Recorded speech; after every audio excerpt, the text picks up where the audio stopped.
I never thought I'd tell this story out loud. Honestly, even saying William, my own name, while thinking about everything that happened feels strange, like I'm introducing a version of myself that doesn't exist anymore. This morning, for example, I was looking for an old charger in the back of my closet, and I accidentally opened a box I hadn't touched in years. Inside, there were dried flowers, a couple of receipts, a movie ticket from 2017, and a photo of her smiling at the camera, wearing that light blue dress she claimed she hated. And you know what's absurd?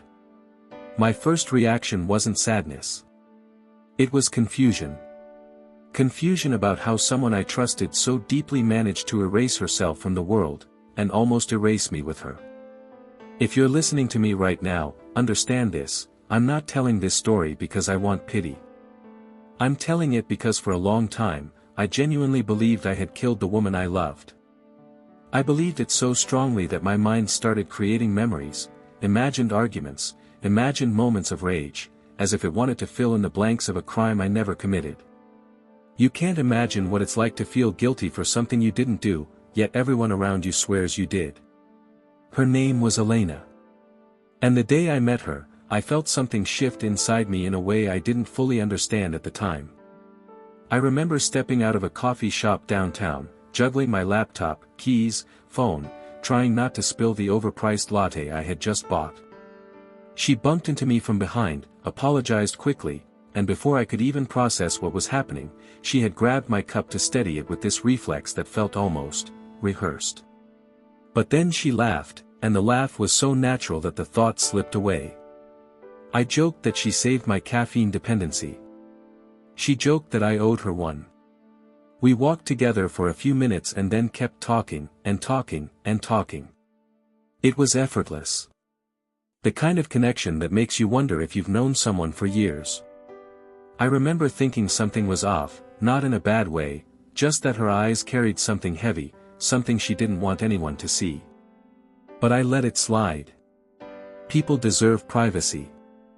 And honestly, I was too drawn to her to question anything. We started meeting almost every day after that. She liked sitting by the riverside, especially at night, when the city lights reflected on the water. She said the reflections looked like alternate versions of herself, versions that didn't have to explain anything to anyone. I laughed back then, thinking it was poetic. Now I see it for what it really was, a warning I ignored. But when you fall in love, you build your own illusions. And mine was that Elena was just mysterious, not dangerous. Fast forward 8 months, and we moved in together. I was already building momentum in my business. A software solution I had been developing for 2 years finally caught the attention of a major corporation. You know those moments when life feels like it's finally aligning? That's where I was. I had the deal of a lifetime right in front of me, $10 million for technology one built from scratch. And Elena, well, she was there for every late-night coffee, every panic attack before meetings, every rehearsal for presentations. She uplifted me in a way no one ever had. She once told me, while we were both half asleep, people don't just show up in your life for no reason, William. I smiled and kissed her forehead. Only later would I understand what she meant. As things progressed with the company, I noticed small cracks in Elena's behavior. Sometimes she'd wake up in the middle of the night, walk to the living room, and whisper on the phone. When I asked about it, she'd say she was talking to her sister. I didn't even know she had a sister. When I asked for her name, she changed the subject. Other times she'd disappear for an hour or two during the afternoon, claiming she went for a walk, but she'd come back with this nervous look, checking her phone repeatedly as if waiting for something, or someone. Still, I convinced myself not to ask questions. Love does that. It blinds you just enough to ignore your instincts. The $10 million contract was finalized on a Thursday afternoon. I remember signing the last document, closing the folder, and staring at my own name, William Harper, printed under a number so large it looked unreal. I showed it to Elena, expecting her to jump into my arms. Instead, she looked at it with this sharp glimmer in her eyes. Not joy. Not pride. Something closer to calculation. She hugged me afterward, burying her face in my chest, and whispered, "We need to protect you." I should have asked from what. After that, she started insisting that I update my financial arrangements, just in case. Things like adding her as a beneficiary to certain accounts, transferring some assets in her direction, and preparing emergency funds. I laughed at first. It felt absurd. But she pressured gently yet persistently, always using the same line, "I just want to take care of you." It's strange how manipulators don't need to scream or threaten. Sometimes they just need to sound concerned. Around this time, I noticed she was avoiding people, friends, neighbors, even calls from my parents. Once, I walked into the kitchen and found her tearing a piece of mail into tiny pieces with trembling hands. She looked at me with this half-smile and said, "Spam." But her fingers were shaking so hard she couldn't even hold the pieces properly. Something inside me whispered that something was wrong. But I kissed her forehead and told her everything would be fine. I wish I could go back and shake that version of myself. Then came the beginning of the end. One morning, she left the apartment saying she needed bread for breakfast. That was at 9 a.m. At 3 p.m., she still wasn't back. I called her. No answer. I texted twice. Nothing. I started to worry. I tried calling again around 5 p.m., and the call went straight to voicemail. I felt my stomach twist for reasons I couldn't explain. Around 8 p.m., I received a call from an unknown number. I answered. It was a police officer. His voice was calm, almost too calm. He told me Elena had been in an accident. A fatal one. They had found her body near a cliff, her car wrecked beyond recognition. I remember dropping the phone. Not crying. Not screaming. Just freezing. Like my brain had disconnected for its own protection. Everything after that became a blur. The police asked questions, paramedics checked if I was okay, and I remember walking into the morgue the next day, staring at a body covered in a white sheet. They told me not to look, that the damage was too severe. But I insisted. And when they lifted the sheet just enough for me to see the face, I almost fell to my knees. It was her. Pale. Still. Gone. I don't remember much of the funeral except the sound of dirt hitting the coffin. Her relatives, people I had never met, hugged me. They thanked me for loving her. They cried. I cried. But something felt out of place. One of the relatives, a woman claiming to be her aunt, avoided eye contact the entire time. Another man, supposedly her cousin, didn't shed a single tear. But grief does strange things. I filed away all the inconsistencies under the category of, "William, you're hurting. You're imagining things." A week later, the nightmare began. First, 2 officers showed up at my door asking if I'd be willing to answer a few questions.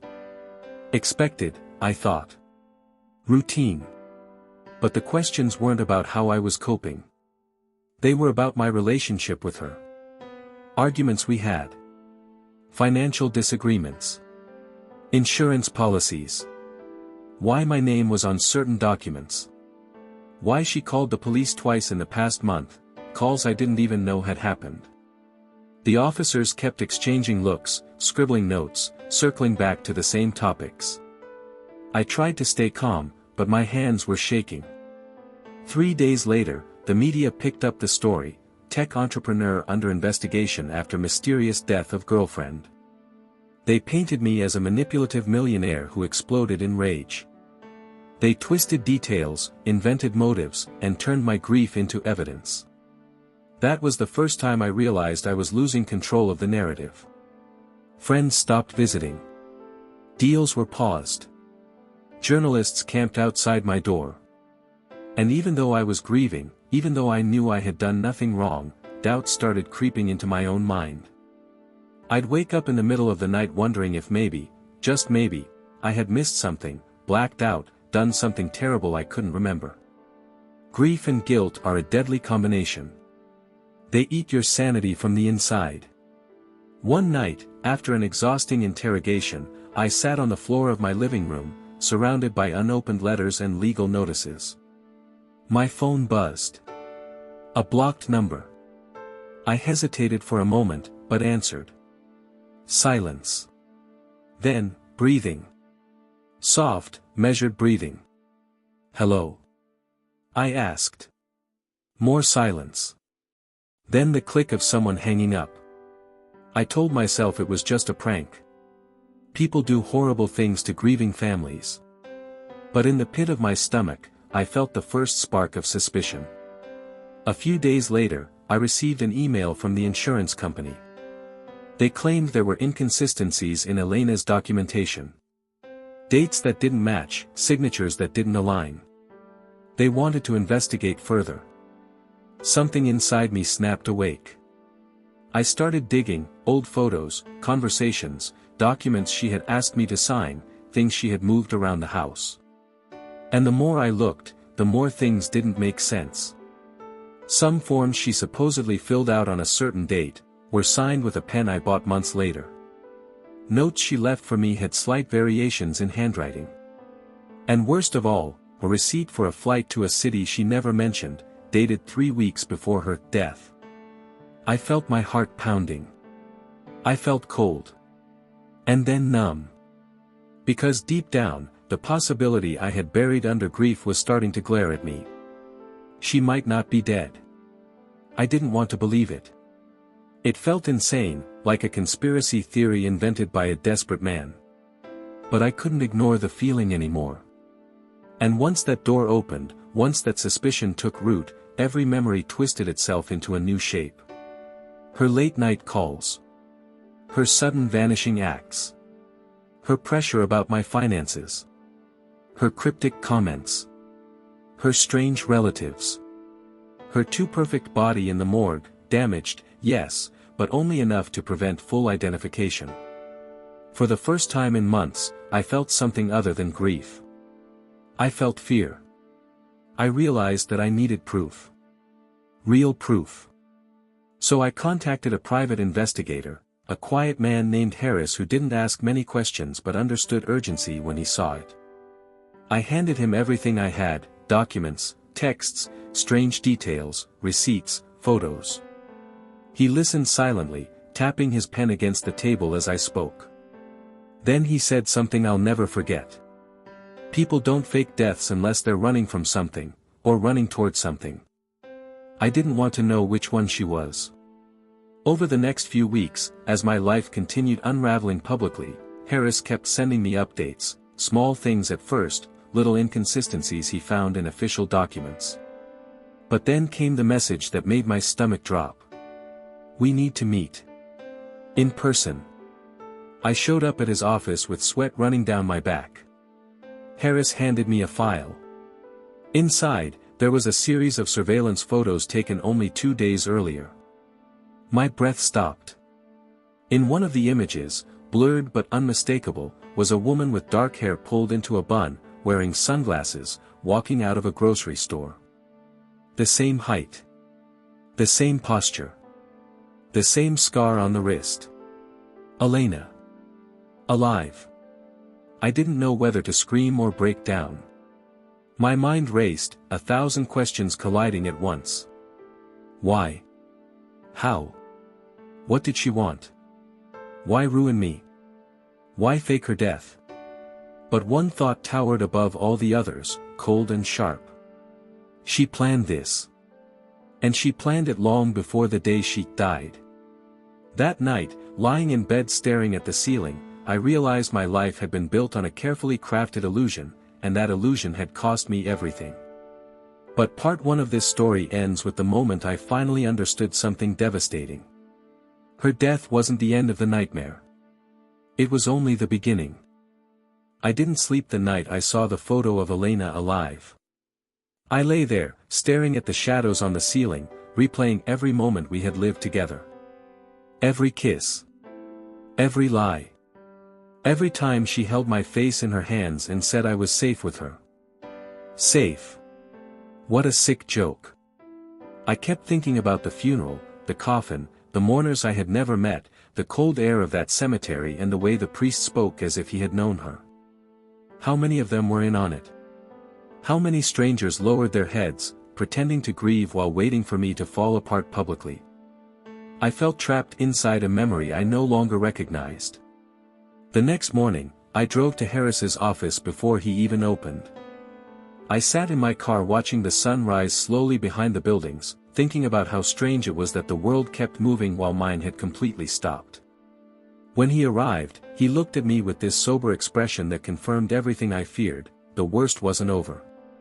He placed a cup of black coffee on the table and pushed the photos toward me again, as if daring me to look at them a second time. And I did. I forced myself to stare. I needed to be sure. I needed to accept it. "It's her," I said, my voice barely audible. Harris nodded. I ran facial recognition twice. 92% match, even with the sunglasses. My chest tightened. "Where was she?" I asked. "2 towns over," he said. "In a neighborhood where most people rent under fake names." He slid another paper toward me, a rental application with a name I had never seen before. But the handwriting, the curves of certain letters. I recognized them immediately. "Why would she stay so close?" I whispered. "That's what worries me," he replied. "She's not hiding from you. She's watching you." A chill spread through my body. For a moment, I felt like she was standing behind me, her breath on my neck, whispering that same line she used months before: "People don't show up in your life for no reason, William." I didn't want to believe she had orchestrated everything, the romance, the support, the affection, just to destroy me. But the evidence was right in front of me, cold and undeniable. Harris leaned back in his chair. "There's more." I braced myself. "I traced some financial movements connected to your accounts," he said. "Funds you didn't authorize were transferred to a series of shell companies." "Shell companies?" I repeated. "Companies that don't technically exist," he clarified. "But the routing numbers lead back to an offshore account. And guess who opened that account a year ago?" My mouth went dry. "Elena." He nodded again. The pieces of the puzzle were finally forming a picture, an ugly, horrifying picture. She had access to my documents. She had encouraged me to sign papers. She had taken control of our shared finances under the pretense of protecting me. And while I was mourning her death, she was spending the money she stole from me. Money I had worked for years to earn. Money she used my grief to clean out. My grief turned into something else, something darker. Not hatred, exactly. But the kind of despair that sits heavy on your chest and doesn't let you breathe. "What do I do now?" I asked Harris. He exhaled slowly. "We need proof she staged her death. We need to link her to the people who helped. That's the only way to clear your name." "And the money?" "Forget the money," he said bluntly. "Your freedom is worth more." I nodded because I knew he was right. But deep inside, a part of me felt that losing the money wasn't the worst part. The worst part was losing myself in the process. The next days were a blur of fear and adrenaline. We followed every lead: bank transfers, phone records, car rentals under aliases. Harris had contacts who owed him favors, and those favors opened doors I didn't even know existed. We tracked the people who had attended her funeral. Half of them had no public records. Some didn't even have social media.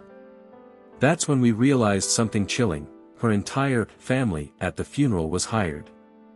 Elena had built a fake death, and apparently, a fake life as well. One night, Harris called me with urgency in his voice. "William, you need to come to this address. Now." I drove like a madman. The address was a rundown motel on the edge of a neighboring town.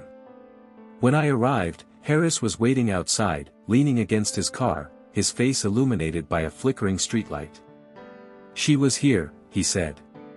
Checked in under another fake name. I swallowed hard. Is she still inside? No. But she left this. He handed me a small object, a hair clip. Silver, with a tiny crystal in the center. My heart clenched. I had given it to her on our 6-month anniversary. Why would she leave this behind? I murmured. To send a message, he said. She knows we're close. Every instinct in me screamed that this wasn't just about the money anymore. She wasn't just running. She was pulling me in. She wanted to watch me unravel. She wanted to see how far I'd go to find her. But why? The answer came sooner than I expected. 3 days later, around midnight, I was sitting at my kitchen table with a pile of papers when my phone rang. A blocked number again.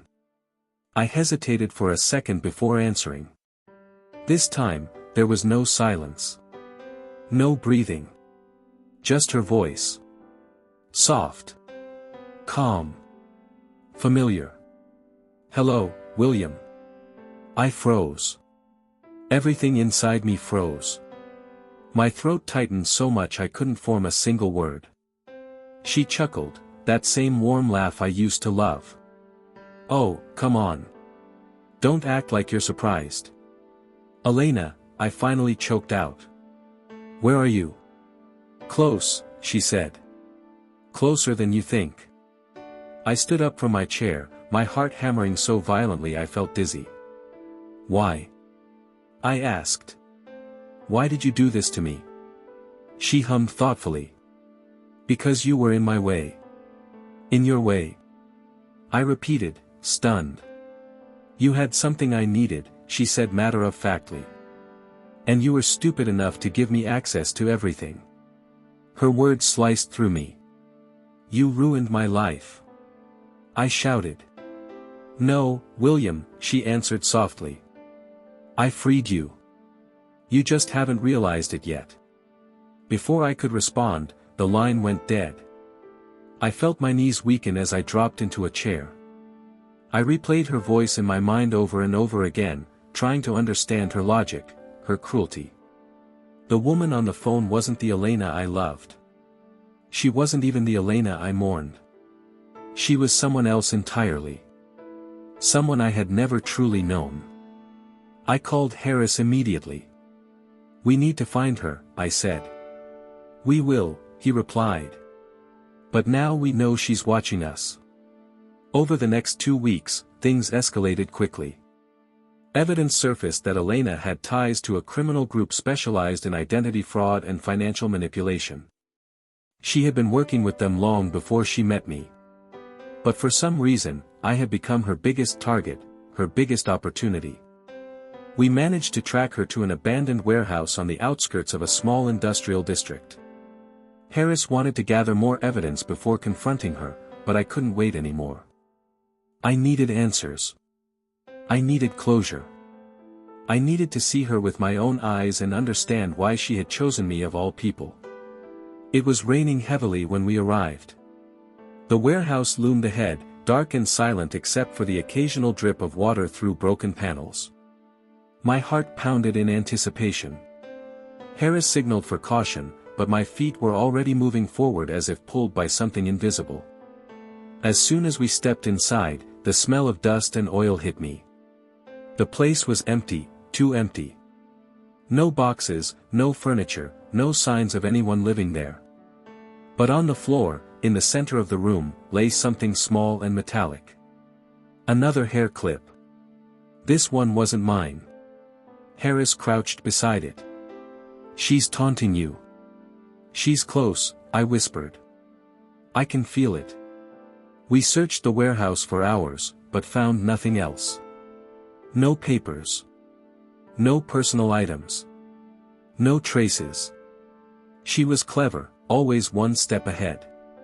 It felt like she was orchestrating the chase, controlling every move, turning this into a game I didn't want to play.